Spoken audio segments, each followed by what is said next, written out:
everybody, and welcome to another episode of the Above Average Joe Show. We have a special guest here again today. Every guest is a special guest. But this week we have a savior from The Walking Dead that is going to be speaking with us. He's also worked on Powers and Allegiant, Vampire Diaries, Hindsight, Halt and Catch Fire, amongst other projects. Today we have our guest, STACEY CROWDER.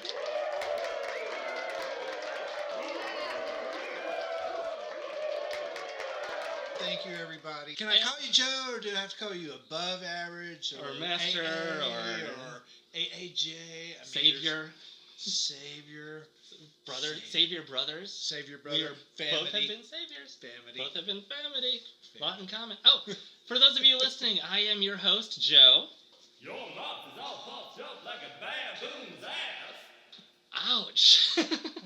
I don't think anybody's ever told me that. That kind of sucks, but we will keep moving on. So, STACEY, you are an actor. Yes. For anybody who might not know what an actor is, say they're from, not the United States or from somewhere that's got less technology, how would you describe what you do to somebody who's never seen or heard of acting? I think the best way to describe what I do is I get paid to pretend to be somebody else. All kind of different things, and that's the beauty of acting. They'll show you what they want, they'll give you the words to say, they'll dress you up the way they want to dress you up, so it's really a great way to just pretend to be somebody else. And what kind of roles have you had? Because you seem to be kind of diverse. I try to be diverse, but I'm kind of falling into You're finding your niche? A niche market, yeah, and that's okay. I'm a little bit older to basically just be getting into this game. I've only been in it a few years, and I have gravitated toward playing bad guys, and that's really fun. It's really fun to be the bad guy.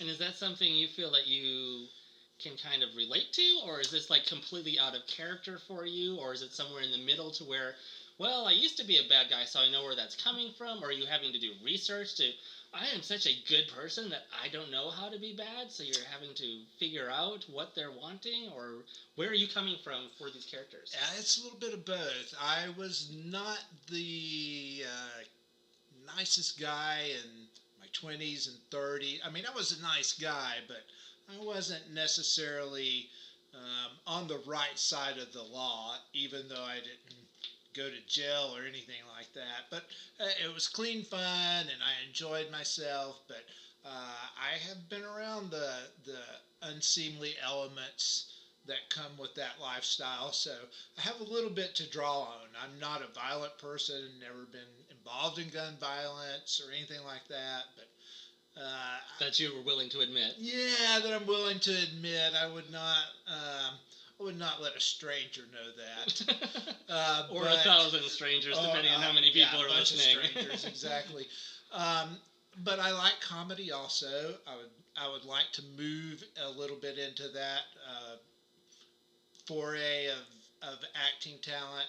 I don't consider myself a very dramatic actor. I'll never carry a film as a lead character. Possibly, you never know. Never say never. But I do find that being the bad guy and the kind of tough guy is a fun way to be in the film industry, even though it's a niche market. It's just a lot of fun. Really a blast. Well, one of the gentlemen I worked with, Xander Berkeley, he played the bad guy in Air Force One. And Harrison Ford is one of my favorite actors. So in working with him and hearing stories from that set, he was a great bad guy who wasn't a tough guy. So there's ranges of being bad guys. I kind of like handling weapons as I got into being a bad guy. And you're going to use this weapon, or you're going to do this in a scene. That's fun. Even though the weapons don't fire, some do in productions, most don't. It's a safety issue. It's just really fun to carry around a big gun and very quietly go, pew, pew, pew, which is done more often than you think. I usually want the ping, ping, ping. I like little tiny BBs coming out of mine. Well, when production actually tells you to quit saying pew pew, yeah, you've done it a little too much. Or you just smelled something from the back of the bus. Yes, that has happened too. Pew. So, how did you get into acting? How did you get started in acting? Was it something that you grew up doing? Did you always want to do it? Did you do something else and decide, you know what, acting might be fun, and just gave it a try and just got addicted to it? Or It's a convoluted story with a huge time gap in it. In 1984, maybe 85, I had a friend of mine who worked for TBS, and at the time, Ted Turner produced The Catlins, and it was Ted's attempt to do a daily soap opera along the lines of I wanted to say As the Stomach Turns, but that was Carol Burnett. It's As the World Turns. yes, as the world turns. In general, but anyhow, it was a daytime soap opera. They needed a horse for a scene. She raised horses. She called me to ask me to go with her just to help handle the horse so she wouldn't be here by herself. We got there, we're putting the horse in the fake stable, and the director came up to me. I didn't know he was the director, and asked if I would like to sit in on a scene. Sure. I had no idea what I was getting into, but 14 hours later, you know how this works. No, you can't go yet. Yeah, by now it's like 2:30 in the morning. She is long gone. I'm still there without a car. This is years before Uber. But it turned into a really fun scene that I was used, and it showed up on the show, and I kind of got bitten by the bug. So I went to there were only a couple of agencies in Atlanta at the time. One legit and one that wasn't really quite too legit. Guess which one I picked? Unfortunately. Aww. So this is 1984. I signed with them, dropped $800 in 1980s dollars on photos. Got the photos back. They looked good. They made me look good. And I sat down with the owner of the agency. He goes, okay, well, now you understand that there's no work in Atlanta. If you want to be a working actor, you're going to have to move to New York or Los Angeles. Well, I was just about to get married to a woman that had 2 children. And she didn't want to move to LA? I couldn't ask her to pick up from her home and move on a whim because I thought I could do something. So I tabled it. And there wasn't anywhere. There was some commercial work, and there was some print work in Atlanta, but there was no television production, so to speak, of in Atlanta. Yeah, because this is just after Dukes of Hazzard. Correct. That was one of the biggest things, and In the Heat of the Night was the other one. Correct. In the Heat of the Night followed, and of course, Smokey and the Bandit caused that bit of explosion. So I tabled it and raised a family, and in the early 2000s, I went through a divorce, and in the process of that, I took custody of my son and spent the rest of the next 10 years raising him and focusing only on that. One day I got hurt on the job. So as I settled my case with that work, I didn't get the type of money that I had hoped for. So now I'm left with, I'm anticipating a certain dollar amount. I don't get that dollar amount. Now it's going to be 3-4 years before I can get in front of a disability judge. I need to work, but I can't work. So I had a moment and really let the tears flow. How am I going to survive? And after that cry, I turned on the television, and one of our local affiliates here in Atlanta was running their Wednesday casting thing, which I didn't even know they did. because I had never been home during lunch. And the first thing he said is, "Oh, ECA casting needs big redneck guys." Hey, I'm a big guy. I'm a redneck. Okay. I figured, can't hurt. 10 minutes later, my phone rang. He explained how it all worked and where I would need to go, and even booked me with my car, which was an additional pay. So from an extreme low to an extreme high, the next night I was working on a show called Rectify, which is on the Sundance Channel. Yep. And I actually worked. We were there probably 2 hours, and this real nice lady walked in, which I don't know she's the AD. It's my first day, and I'm just kind of sitting in a corner because I don't know anybody. I don't know what's going on. I have no clue. I had sat through breakfast and not eaten anything because I didn't think we were allowed to eat that catered food. I had no idea. I was the same way. My first couple sets is like, is the food free? Are they going to charge me for it later? Does it come out of my paycheck? She walks in, she's looking around. There's about 30 of us for this call, and she looks at me and she goes, "You look like a drug dealer." And I went, "Thank you." "What a coincidence. I used to be a drug dealer." And she goes, "You're hilarious. You're exactly what I need." So she took me inside, and I worked the opening scene of that night for four and a half hours with the main characters. So that kind of started the whole ball rolling. As we finished up that night, she pulled me aside and she goes, "Can I give you some advice? And, don't let it go to your head." And I said, "Oh, yes, ma'am. This is my first day. I have no idea what I'm doing. So please help me out." She was the one that told me to grow my hair out, grow my beard out, and lean toward playing a bad guy. There's plenty of younger guys that look that way, but when they put out casting calls for rough guys, bad guys, there just weren't any older guys. Most of the guys my age, over 50, they're clean cut, it's just the way it is. And so the way she explained it to me is there are plenty of guys to play doctors and lawyers and judges, those types of conservative roles, but when the calls go out for rough-looking guys, there just weren't that many older guys. So I took that to heart and did start growing my hair out, and it pushed me into a niche market, but I like it. It's fun. I enjoy it. And one of the things, too, that I learned when I was going through acting and taking classes and stuff is you have to know your character. So when you find out, well, people just looking at me think I'm the bad guy, those are the roles that you want to go after.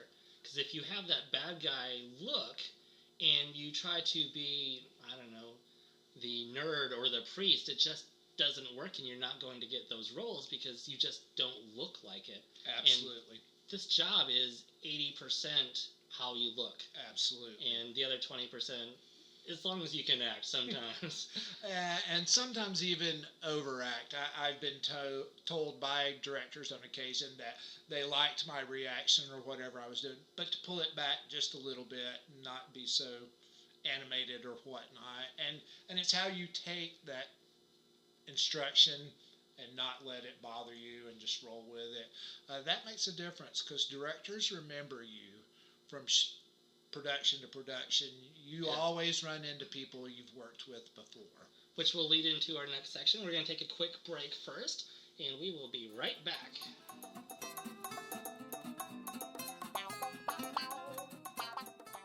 This episode brought to you by Giant's Milk. Giant's Milk. It's the only milk with gigantic results.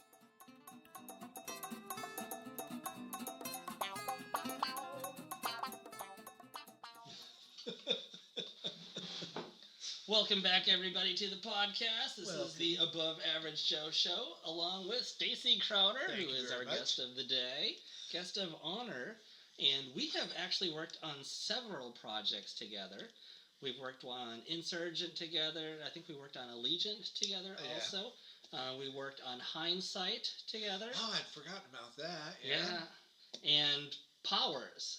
Very little show that was actually very entertaining if you could find it anywhere. It was a great show. I think it was a little ahead of its time. What is the premise? Explain the premise, because most people probably will not know and will get it confused with the Powers that is currently on television. Right. I noticed that when I first looked up what it was. Powers, the series, is based on a is based on a comic by Michael Bendis. He uses his middle name, but I can never. Michael Bendis. I think it was a little bit ahead of its time. It was a futuristic story where people had superpowers.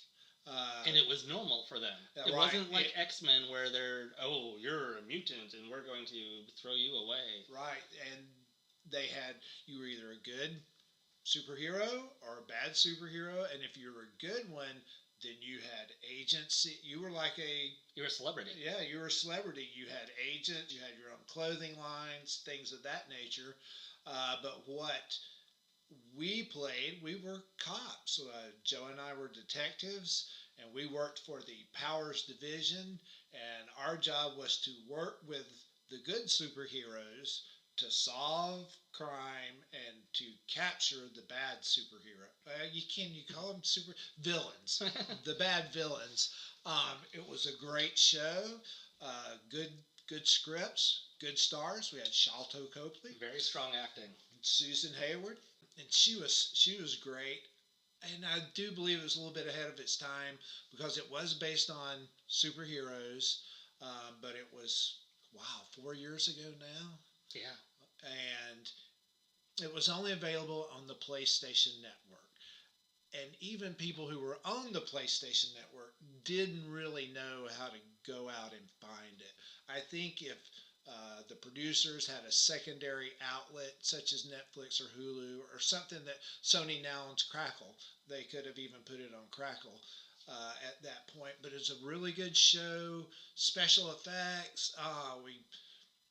People flew, buildings fell, cars burned. Oh my gosh, Joe and I worked one of the hardest scenes on Halloween I think I've ever worked before, and it wasn't strenuously hard, but it was just cold. It was really, really cold to be Halloween. And keep in mind, this is in Georgia. It was snowing here, which never happens. And we were outside. In short-sleeve t-shirts. And we had cars on fire and fire trucks. And at one point, Joe and I are standing out next to a burning car, and we're in our little trying to stay warm, standing as close to the burning car as possible. And we looked up, and what is that apparatus called? I know on cranes they're called fly swatters. Okay. It was a giant canvas to basically keep us from getting wet. And it had lining on it. Joe and I look up, and it's swinging violently in the wind. And there's only two people under that apparatus at the moment, me and Joe. So, are we supposed to be here? Are we supposed to stay here? I'm not getting wet. I'm not moving till somebody says something. But really great actors. Eddie Izzard was in it. Got to meet him. He was the villain. There was just so many great. He was probably my favorite out of all of them, except for the girl from High School Musical. Olacia Rulin, I think is her name. Oh, yeah. I loved her in High School Musical. She was actually my favorite character from High School Musical. So when I found out that she was on set, at first I didn't recognize her. Because this was like 6 years after High School Musical was over. But I was like, I'd seen that face before. And I thought I had met her on set somewhere. I was like, oh, maybe we hung out some night on set doing some film. But then I looked up on IMDb, found out she was from High School Musical. I was like, oh, that's who she is. That's probably why I recognized her vaguely, but didn't put two and two together because my son, I won't give away his age, but that was one of the things he loved is High School Musical. And of course, I was forced to watch it, but wasn't that much into it. But something about her kept ringing in my head that she looked familiar also. Special guests. We had some really cool special guests on that show. And I really do think if it was filmed today, that it would do a little better and have a little bit longer run, because Sony, and now that Sony owns Crackle, I don't know if they have put powers onto it, but I think it would be a good thing. But Michael Bendis is going to lead. There's some new movie coming out that he's going to be in charge of. So I don't know if he would actually come back. He came back for the second season, which I worked, but not quite as much as the first season. And he was there for every episode. He was in and out the first year when we were there. He was there for every episode. Yeah. And I didn't get to work with Michael Madsen in that second season. He played the best superhero ever who had gone into retirement. I was really upset that I didn't get to work with him a day. But everything else, Susan Hayward, she was so sweet to me. Yeah. That was the first time I'd ever heard the phrase a core person. Joe was a core detective, and I was a secondary.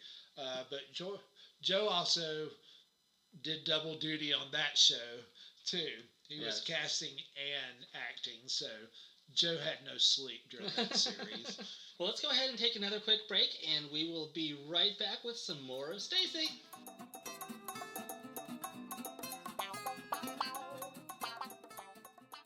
Oh, yeah. Back in high school, I could only bench press 300 pounds. My only option was to work out harder and inject steroids if I wanted my forearms to match the circumference of my thighs. But not anymore. Nope, because now I have testosterone, the first steroid-infused pasta in a box. I saw results in just 90 days. I eat 1 box for breakfast, 1 for lunch, and only 2 boxes for dinner washed down with a sensible midnight snack. I thought for sure I would feel hungry on this new plan, but I'm surprisingly full after every meal. And I went from 83 to 87 pounds, what could only be pure muscle, in just 7 weeks. Testosterone. You can find it in your grocery store next to other great products like estrogen biloba, insulinolium, and androgenicide. Side effects may include migraines, headaches, nausea, pemphigus, flexible sigmoidoscopy, onychomycosis, pregnancy, and minute traces of rigor mortis. Testosterone, not to be taken as a suppository.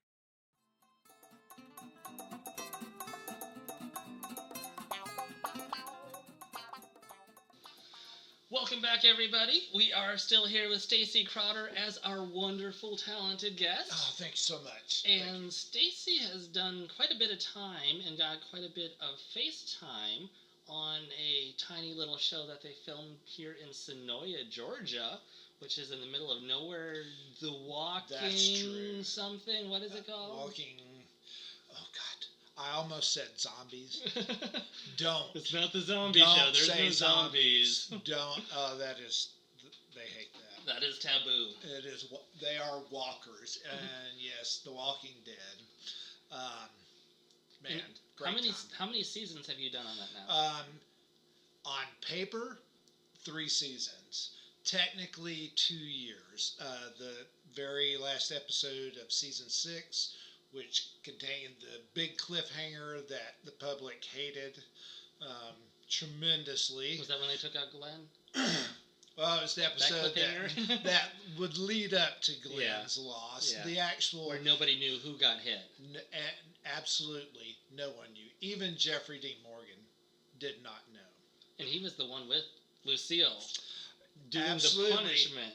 And even though I'm just an extra on the show, I honestly, at that point of filming that finale, I don't think they were 100% sure of who they were going to lose at that point. I think that was decided during the break between the productions. Correct. Yeah.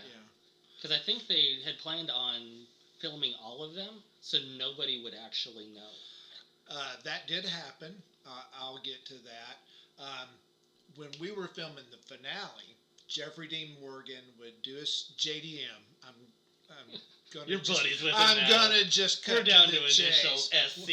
Well, everyone on set, especially Nicotero, eventually got tired of saying Jeffrey Dean Morgan. Jeffrey, and JDM became the norm. And even though we're not like best buddies, yeah, we called him JDM too.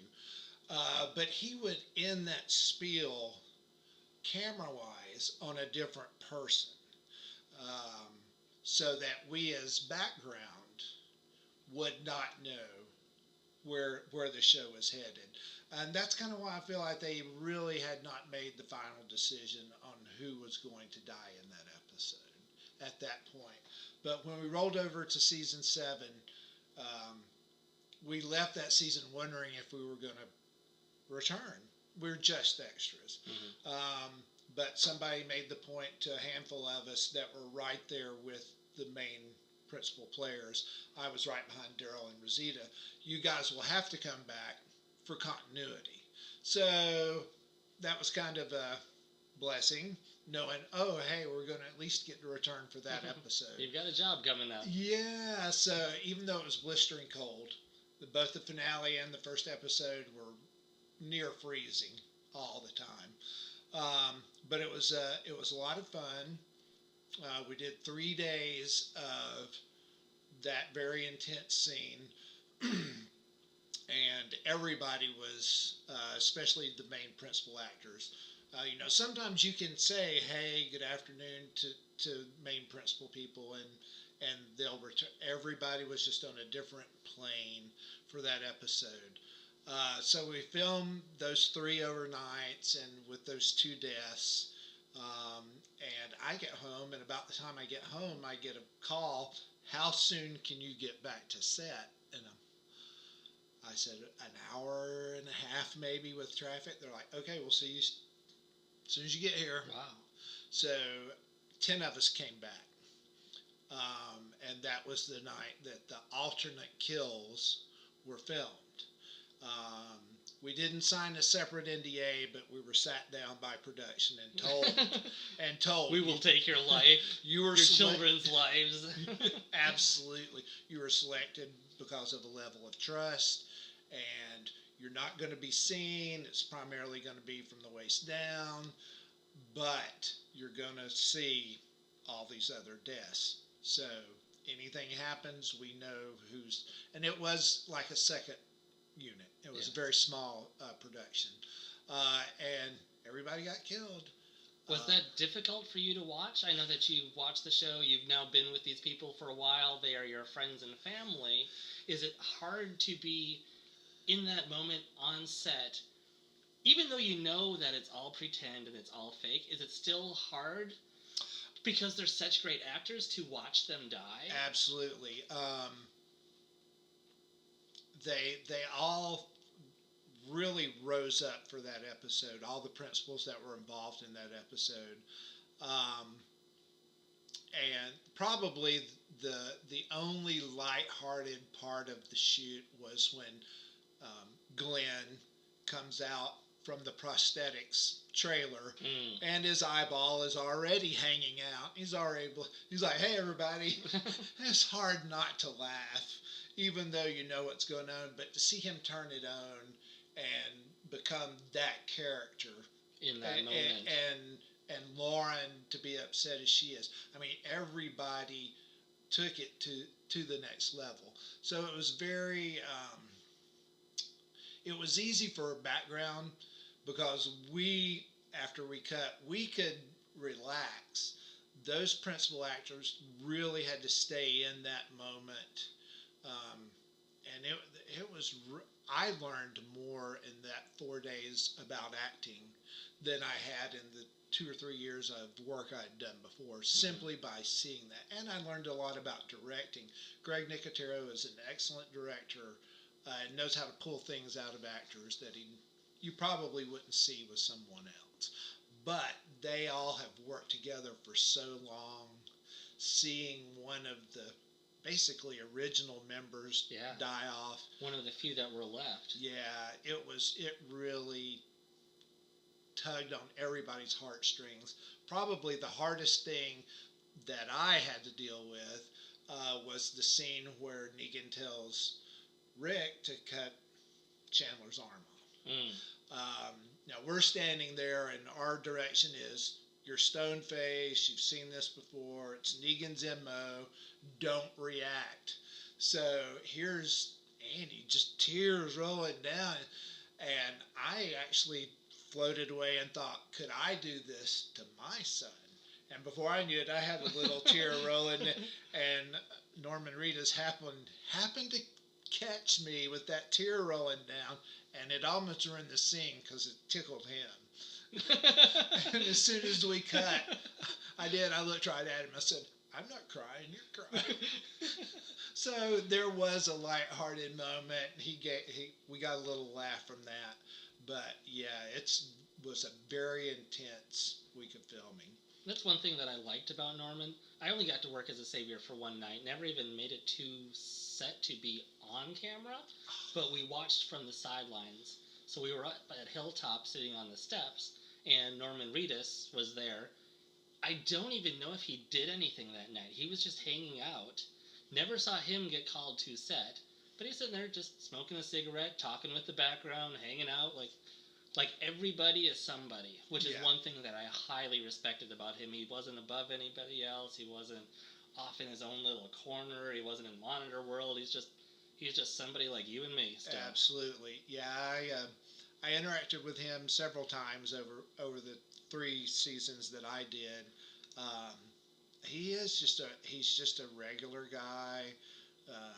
He'll laugh with you.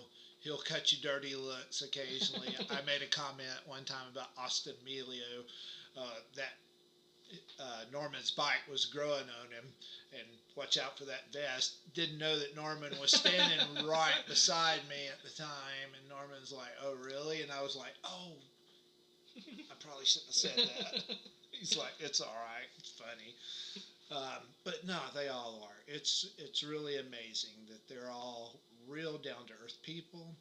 And almost, I do want to say all of them appreciate background actors and what they do. You know, we filmed several scenes with 200 and 300 people. That's a lot of logistics. Yeah. And for them to, if you got knocked down, for Andy to reach his hand down and help you get up off the ground, that type of thing. It's really a good family-oriented atmosphere, and that was one of the things that I hated about leaving the show is you do develop friendships and you do develop connections with people, especially the saviors you work with all the time.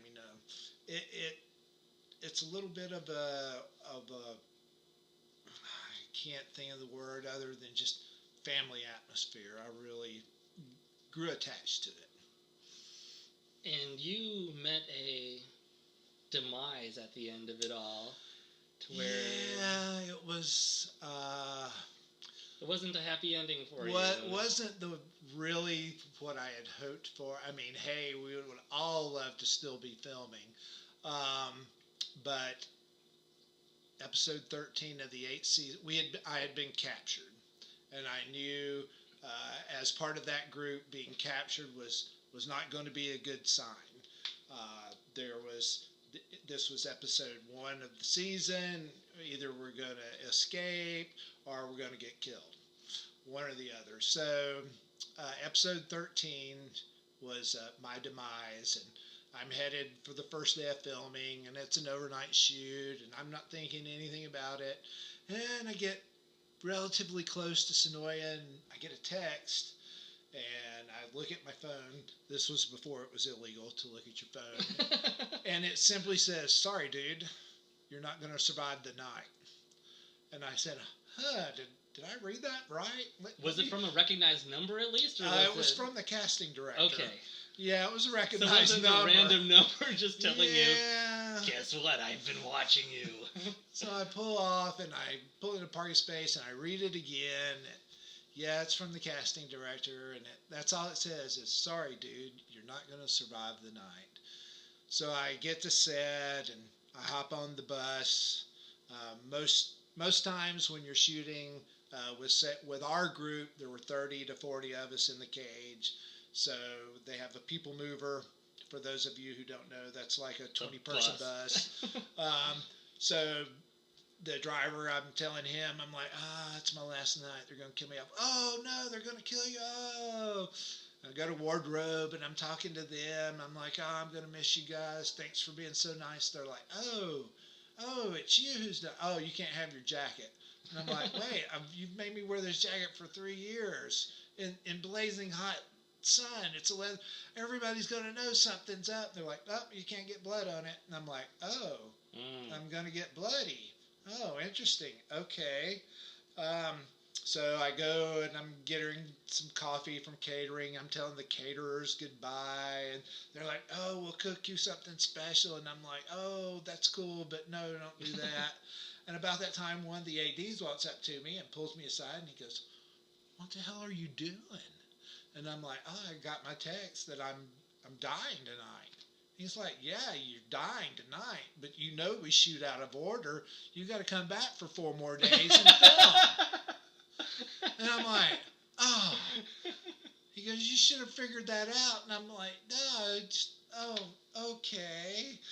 So after thoroughly embarrassing myself, yes, I did die night 1, but came back 3 more nights and filmed the prelude to all that.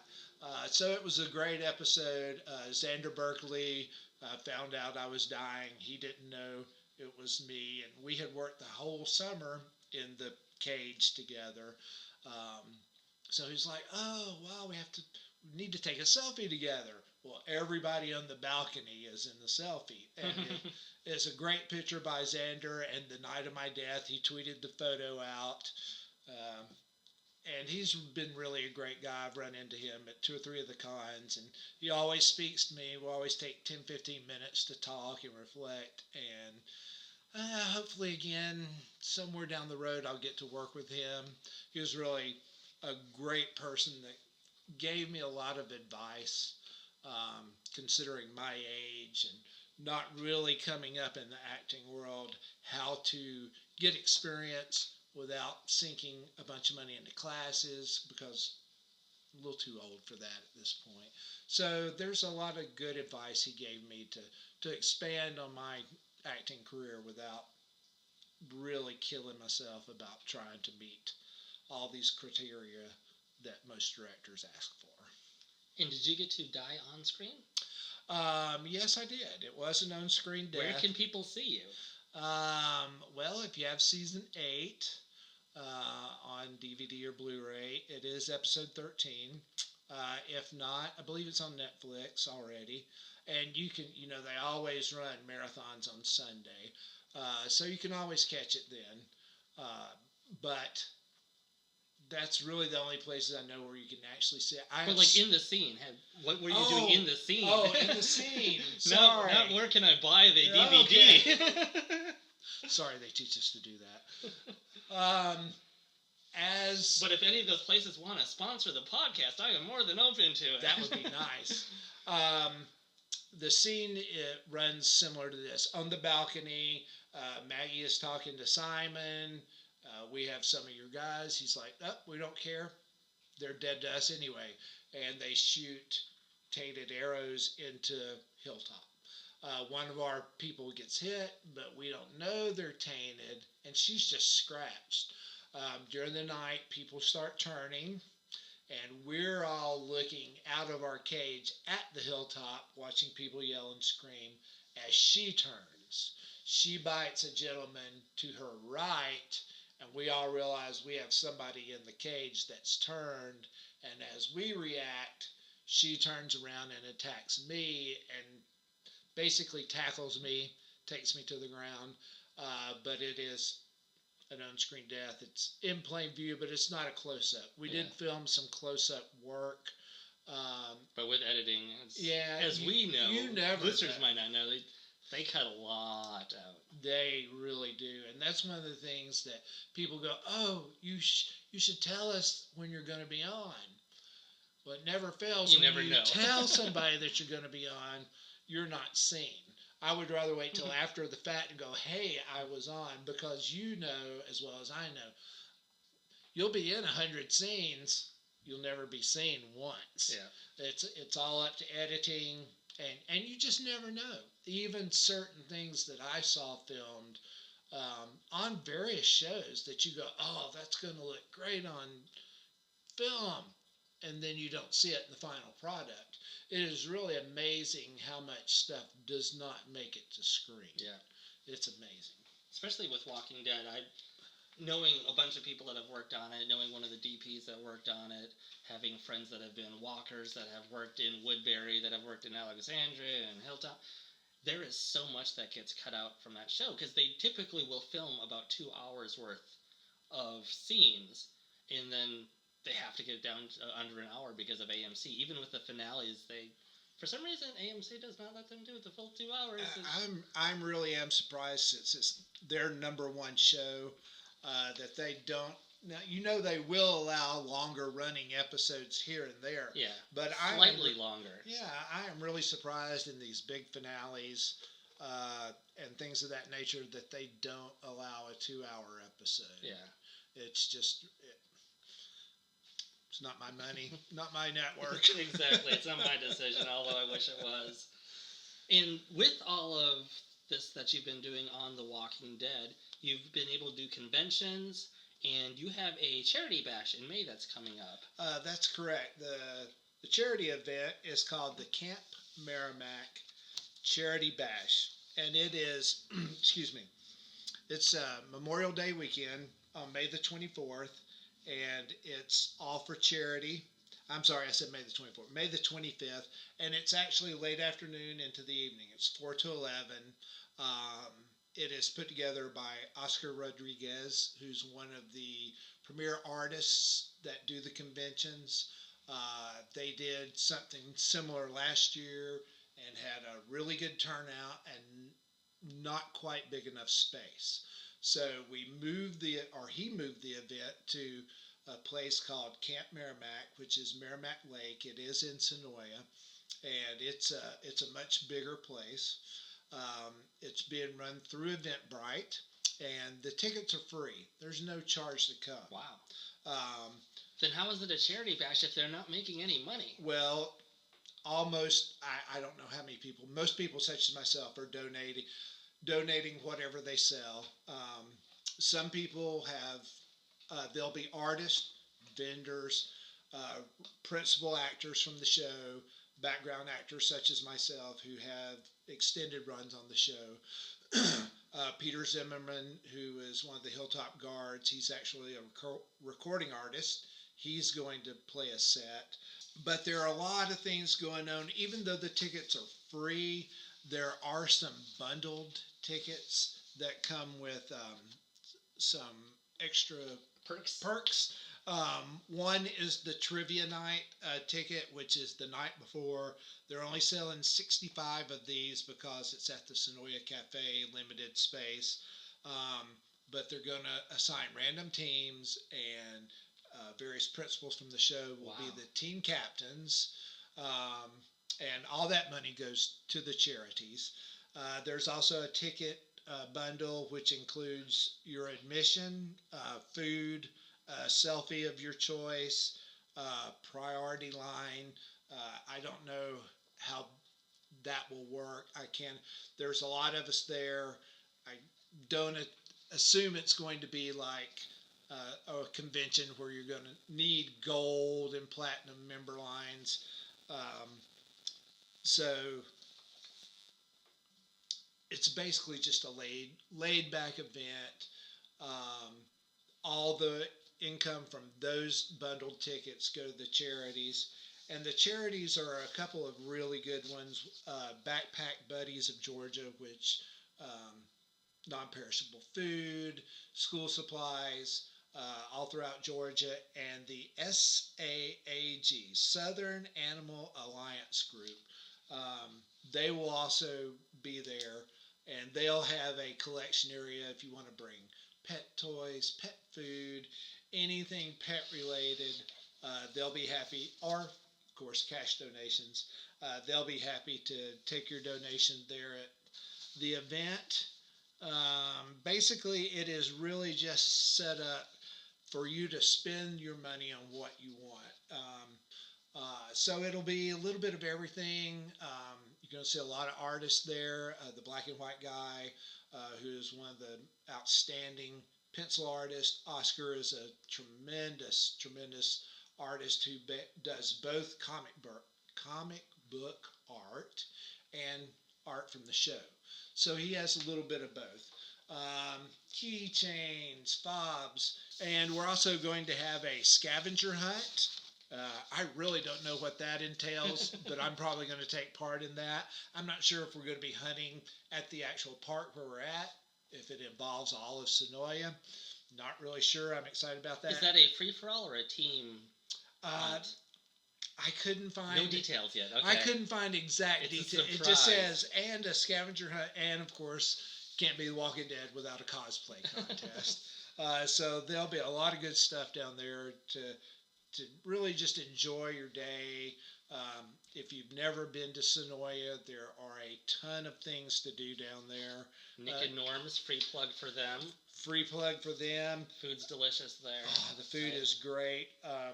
We have some great sponsors for this. The Georgia Tour Company, Atlanta Movie Tours, Chris Twellman, who is German Abraham. He actually has a place down there in Sonoya for his photos and things of that nature.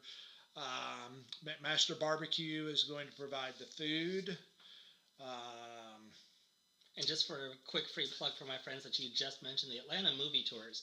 If those of you listening want to come see the locations used on the non-zombie TV show that we have been discussing,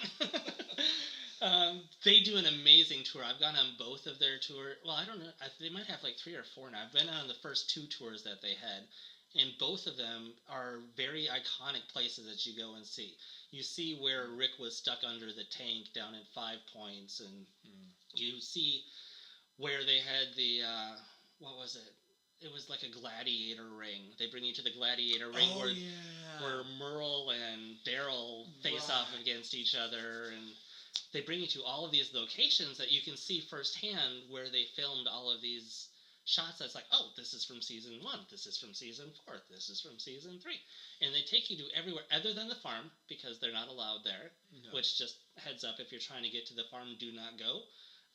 There are some very strict laws that are very enforced, so anybody listening, please do not even attempt to do that. Not worth it. No, totally not worth it. There's so many other places you can go and see, though, that they've been.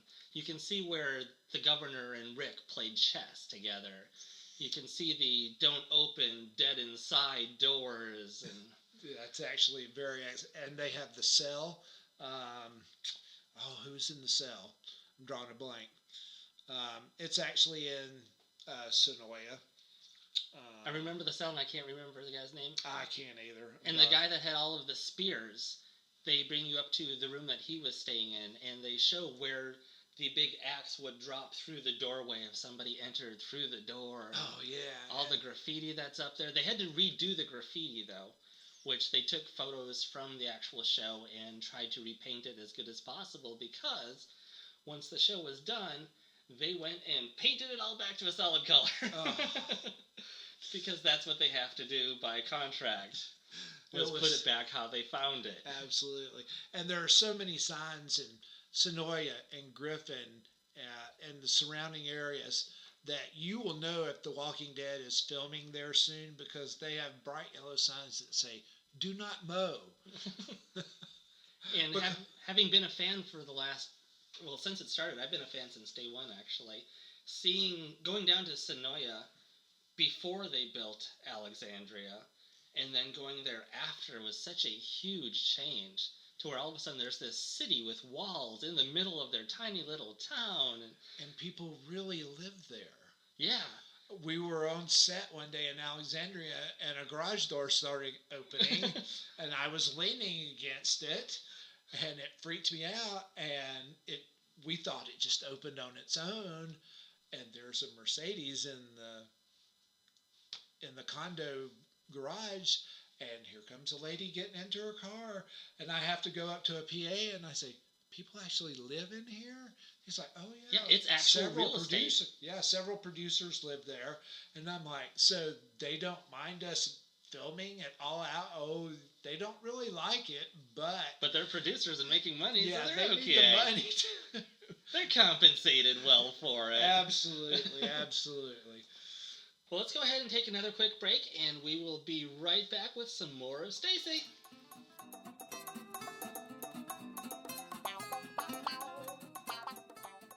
A very special treat for you guys today. We have a musical guest on this episode, Matthew Hawk. Matthew has joined us on another podcast that I co-host, The Extra Unordinary, when we talked about Baby Driver and had some very interesting information if you want to check that out. He is an author and a musician, and one of his songs was just featured in the movie Boy Erased. So this is going to be from his new upcoming album that releases on May 14th. This is the song The Sun Will Rise Again by Matthew Hawk.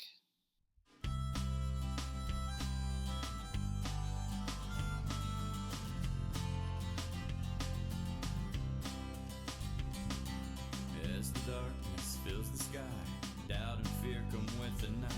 We pray for a better day. If your world is crumbling, you can't seem to turn from sin, just pray. Help is on the way. Joy and love will come again. Have faith. The sun will rise again.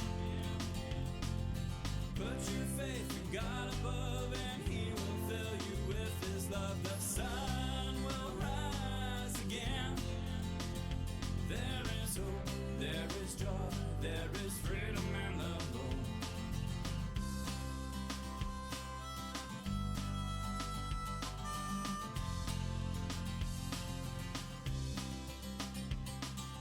Don't believe the lies told, and let the darkness eat your soul. Believe, and you'll be free. There's healing for the broken heart. The darkness ends where living starts, in Him salvation came. Joy and love will come again. Have faith. Sun will rise again. Put your faith in God above, and He will fill you with His love. The sun will rise again. There is hope, there is joy, there is freedom in the Lord. The sun will rise again. Put your faith in God above, and He will fill you with His love. The sun will rise again. There is hope, there is joy, there is freedom in the Lord. The sun will rise again. Put your faith in God above, and He will fill you with His love. The sun.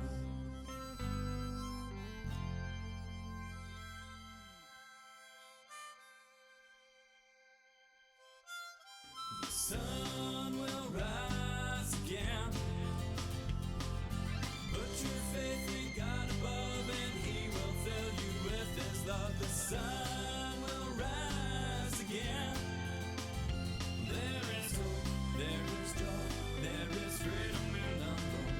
There is hope, there is joy, there is freedom in the Lord. There is hope, there is joy, there is freedom in the Lord.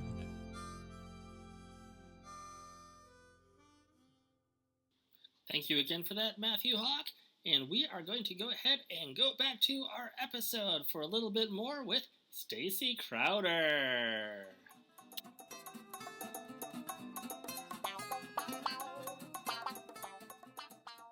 Welcome back, everybody, and we just want to give a quick shout out and thank you to Stacy once again for joining us and being thank our you, Joe, for special having me. guest. I appreciate you are it. Welcome, and thank you, listeners, for tuning in once again to the podcast. Stacy, if people want to get a hold of you, see you, follow you, where can they find you?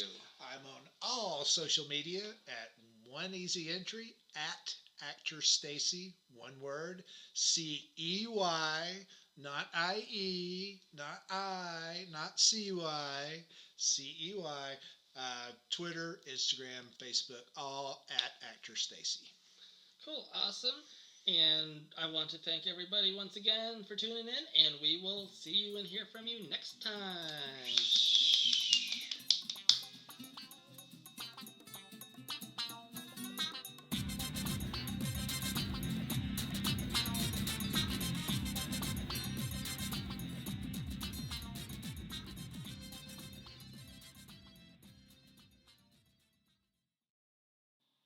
Thank you again to our guest, STACEY CROWDER. Special shout out thanks to Addison and Jamie Lynn for all their assistance on this episode. The Above Average Joe Show was written and produced by me. The theme song composed and or arranged by yours truly. Be sure to check out our Facebook, Instagram, and Twitters. You can also check out another podcast I co-host, The Extra Unordinary, and other great media content by Moon Possum Productions at moonpossum.com. If you'd like to show your support through a donation, you can go to aajoeshow.com. Proceeds will go to help support the creation of more great shows just like this one.